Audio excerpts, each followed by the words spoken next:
लेकिन ये कैनालों का मसला उठाया, दरिया का मसला आया।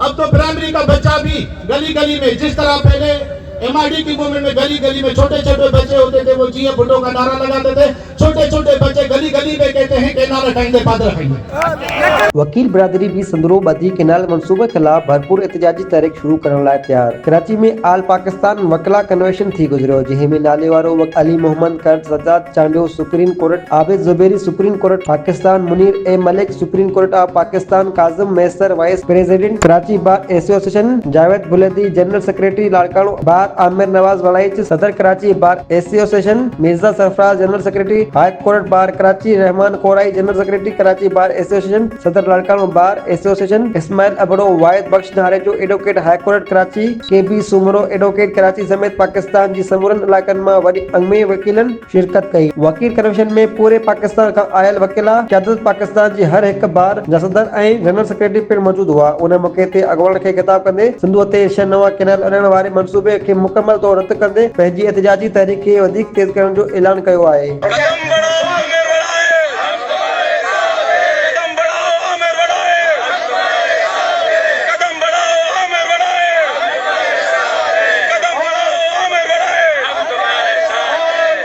अॼु हिते असां कठे थिया आहियूं, सभु वकला कन्वेंशन असां घुरायो आहे पाकिस्तान लेवल जो, जंहिंजा कुझु नुकाद आहिनि त हिकिड़ो कोऑपरेटिव फार्मिंग आहे, जंहिंमें सरकारी जेके असांजूं ज़मीनूं आहिनि देही इलाइक़नि जूं, उहे जेको आहे त आर्मी खे ॾिनियूं थियूं वञनि, पाकिस्तान फ़ौज खे ॾिनियूं थियूं वञनि।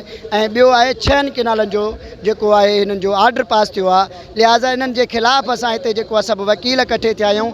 आम इंसाननि जे जियापे जो पाणी आहे उहो बंदि कयो थो वञे, जेके बंजर ज़मीनूं आहिनि उनखे आबाद करण लाइ आबाद ज़मीनुनि जो पाणी खसियो थो वञे। उन जे लाइ पाकिस्तान लेवल तां असां सभिनी जेको आहे त बारुनि जा प्रेसिडेंट ऐं जनरल सेक्रेटरी खे कॉल करे ऐं असां इहो ॿुधाइणु चाहियूं था हुकूमत खे त हीउ तव्हांजो जेको मुल्क दुश्मन क़ौम दुश्मन जेको हीउ मनसूबो आहे इहो तव्हांजो असां हलणु कोन ॾींदासीं। अगरि जेकॾहिं तव्हां कैनालनि जो इहो जेको सिस्टम आहे इहो वापसि न वरितो त असां रोडनि ते निकिरी पंहिंजो जेको आहे त मज़ामती बयानात जारी कंदासीं। लिहाज़ा अहिड़े क़िस्म जे हथकंडनि खां परे थी वञूं।